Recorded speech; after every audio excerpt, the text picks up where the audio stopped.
에스겔 23장. 욕정에 사로잡힌 두 음녀. 하나님의 메시지가 내게 임했다.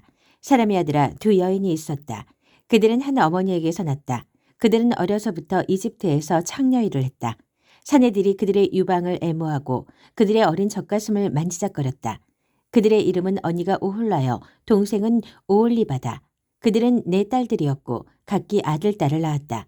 오홀라는 사마리아고 오홀리바는 예루살렘이다. 오홀라는 네스라에 있을 때부터 창녀짓을 하고 다녔다. 그는 아시리아 사람들에게 욕정을 품었다. 푸른 제복을 말쑥히 차려입은 지휘관들, 특사와 총독들, 멋진 말을 탄 젊은 미남자들에게서 말이다. 오홀라의 욕정은 제어불능이었다. 그는 아시리아 엘리트들과 음행하고 그들이 섬기는 우상으로 자신을 더럽혔다. 오홀라는 지칠 줄 몰랐다. 어렸을 적 이집트에서 시작한 창녀짓을 줄기차게 계속하며 사내들과 잠자리를 같이 했고 사내들은 그녀의 젖가슴을 가지고 놀며 정욕을 쏟아냈다. 그래서 나는 그녀가 그토록 탐하는 아시리아 사람들에게 그녀를 내주었다. 그랬더니 그들이 그녀의 옷을 찢어벗기고 그녀의 자식들을 빼앗아갔다. 그리고 결국 모욕을 주며 그녀를 죽였다. 이제 그녀는 여자들 사이에서 수치라는 이름으로 불린다. 그녀에게 떨어진 역사의 심판이다. 그녀의 동생 오올리바는 그 일을 다 지켜보았으면서도 언니보다 더 심하게 욕정을 좇으며 창녀짓을 일삼았다. 그녀도 아시리아 사람들에게 욕정을 품었다. 특사와 총독들, 말쑥한 제복을 입고 멋진 말에 올라탄 지휘관들, 곧 아시리아의 엘리트들을 향해 그렇게 했다. 그녀도 언니만큼이나 더러워질 대로 더러워졌다. 두 여자 모두 같은 길을 간 것이다. 그러나 오올리바는 언니를 능가했다. 그녀는 허리에 화려한 띠를 두르고 머리에 멋진 관을 쓴 바빌론 사람들의 모습이 새겨진 적색 벽부조를 보더니 중요한 인물 같은 그 모습에 반해 욕정을 누르지 못하고 바빌론으로 초대장을 보냈다. 바빌론 사람들이 한 걸음에 달려와서 그녀와 간음하며 안팎으로 더럽혔다. 그들이 그녀를 철저히 더럽힌 뒤에야 그녀의 마음이 그들에게서 멀어졌다. 오올리바는 아예 드러내놓고 음행을 하며 치부를 온 세상에 드러내 보였다. 나는 그녀의 언니에게 그랬던 것처럼 그녀에게도 등을 돌렸다. 그러나 그녀는 개의치 않았다. 그녀는 전보다 더 심하게 창녀짓을 일삼았다. 어린 시절 이집트에서 막 창녀 생활을 시작했을 때를 생각하며 더 추잡하고 저속하고 난폭한 남자들, 욕정에 사로잡힌 종말들과 욕정을 불태우고 싶어 했다. 그녀는 이집트에서 남자들이 자기의 어린 젖가슴을 애무하던 시절을 그리워했다. 그러므로 오올리바야, 주 하나님의 메시지다. 내가 너의 옛 정부들, 내가 실증냈던 그들을 충동질을 하여 너를 치게 하겠다. 바빌론 사람과 모든 갈대아 사람, 북옥과 소아와 고아 사람, 모든 아시리아 사람, 젊은 미남자들, 특사와 총독들, 엘리트 구관과 유명 인사들이 사방에서 너를 치러 올 것이다. 모두 멋지고 혈기왕성한 말을 타고 올 것이다. 완전 무장한 그들이 전차와 병력을 이끌고 북쪽에서 밀고 내려올 것이다. 내가 그들에게 심판의 임무를 맡기겠다. 그들이 자신들의 법에 따라 너를 처단할 것이다. 그들이 맹렬한 공격을 퍼부을 때 나도 가차없이 너를 대적할 것이다. 그들은 내 사지를 절단하고 내 귀와 코를 잘라내고 무차별적으로 학살할 것이다. 그들이 내 아들, 딸을 종으로 붙잡아가고 남은 자들을 불태울 것이다. 내 옷을 찢어벗기고 내 장신구들을 빼앗아갈 것이다. 나는 내 음란한 생활, 이집트에서 시작한 창녀 생활에 종지부를 찍을 것이다. 너는 더 이상 창녀짓을 꿈꾸지 않고 더는 이집트 생활을 추억하지 않을 것이다. 주 하나님의 메시지다. 나는 너를 내가 증오하는 자들에게, 내가 택자 넣은 자들에게 넘겨줄 것이다. 그들이 너를 증오하여 너를 발가벗기고 음행하던 내 몸뚱이를 백주 대낮에 공개적으로 전시할 것이다. 너의 음란한 짓이 만방에 폭로되리라. 내 욕정이 너를 이 지경으로 이끌었다. 너는 이방 민족들과 바람을 피웠고 그들이 섬기는 우상으로 스스로를 더럽혔다. 너는 내 언니를 그대로 따라했으니 내 언니가 마셨던 잔도 받아야 할 것이다. 이는 주 하나님의 메시지다. 너는 내 언니의 잔을 마시게 되리라. 협곡처럼 깊고 대양처럼 넓은 그 잔을 남김없이 비우고 따돌림과 조롱을 당할 것이다. 너는 취해 비틀거리다 자빠질 것이다. 내가 눈물 흘리며 마시게 될 거대한 그 공포의 잔은 내 언니 사마리아가 마신 잔이다. 너는 그 잔을 깨끗이 비우고 산산조각 내어 조각까지 씹어먹으리라. 그리고 마침내 내 젖가슴을 쥐어 뜯으리라. 내가 말했다. 주 하나님의 포고다. 그러므로 주 하나님이 말한다. 내가 나를 아주 잊고서 등 뒤로 밀쳐놓았으니 이제 너는 내 행위의 대가를 치러야 한다. 음란에 빠져 창녀짓을 저지른 값을 치러야 한다.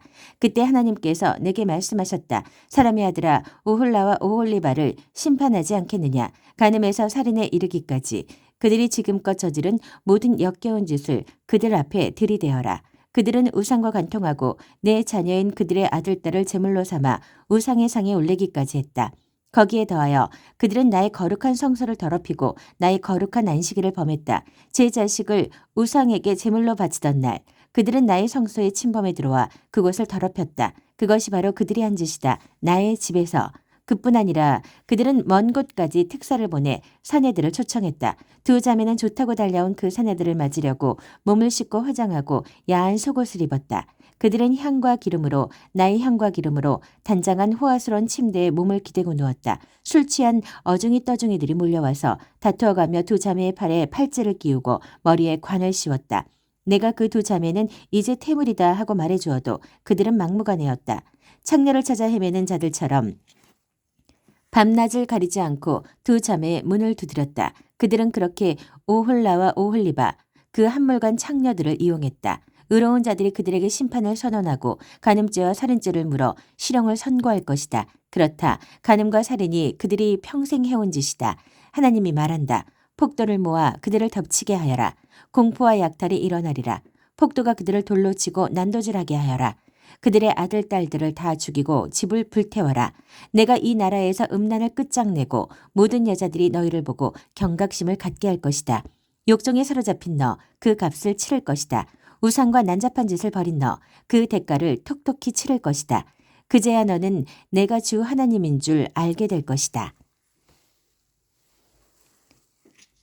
에스겔 24장 오물로 뒤범벅된 이스라엘. 아홉째 해 열째 달 10일에 하나님의 메시지가 내게 임했다. 사람의 아들아, 오늘 날짜를 기록해 두어라. 바로 오늘 예루살렘이 바빌론 왕에게 포위되었다. 그 반역자 무리에게 이야기를 하나 들려주어라. 솥을 걸고 물을 가득 부어라. 고깃덩이를 집어넣어라. 최상 등급 고기, 허리와 가슴 부위로 하여라. 양떼에서 가장 좋은 놈들을 골라 최상급 뼈를 넣어라. 손밑에 장작을 쌓아라.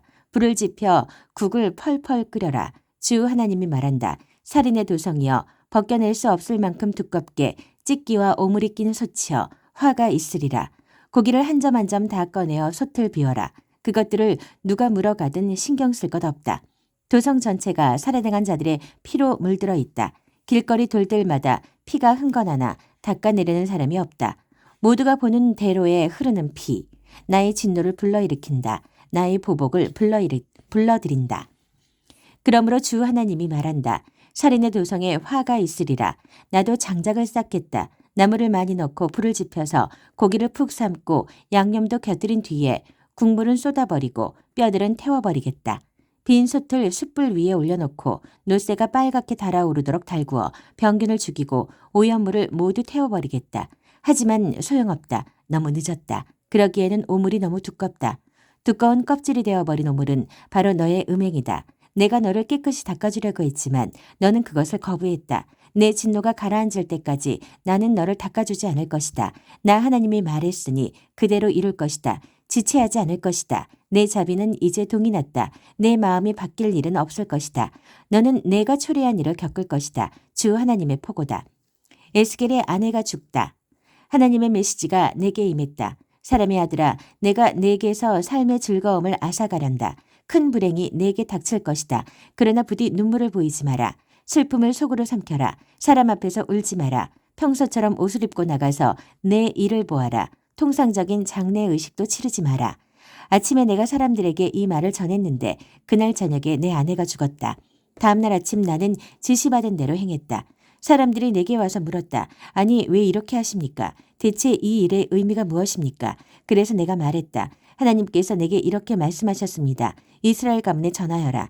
이는 주 하나님의 말이다. 내가 나의 성소이자 너희의 자랑인 난공불락의 요새를 더럽힐 것이다. 너희 삶의 즐거움이여 최고 행복인 그곳을 더럽힐 것이다. 너희가 그곳에 두고 온 자식들 모두가 죽임을 당할 것이다. 그때 너희는 에스겔이 한 그대로 하게 될 것이다. 너희는 통상적인 장례 의식도 치르지 못하고 평소처럼 옷을 입고 나가서 너희 일을 해야 할 것이다. 눈물도 흘리지 못한 채 죄로 병든 너희끼리 탄식 소리나 내게 될 것이다. 에스겔이 너희의 표징이다. 너희는 그가 했던 대로 하게 될 것이다. 이런 일이 일어날 때 너희는 내가 주 하나님인 줄 알게 될 것이다. 너 사람의 아들아, 내가 그들의 피난처요 큰 기쁨, 삶의 즐거움이자 최고 행복이던 그 자녀들을 앗아갈 그날에 생존자 한 사람이 내게 와서 그 도성에서 벌어진 일을 일러줄 것이다.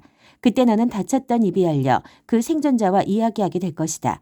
내가 그들에게 표징이 될 것이고 그제야 그들은 내가 하나님인 줄 알게 될 것이다.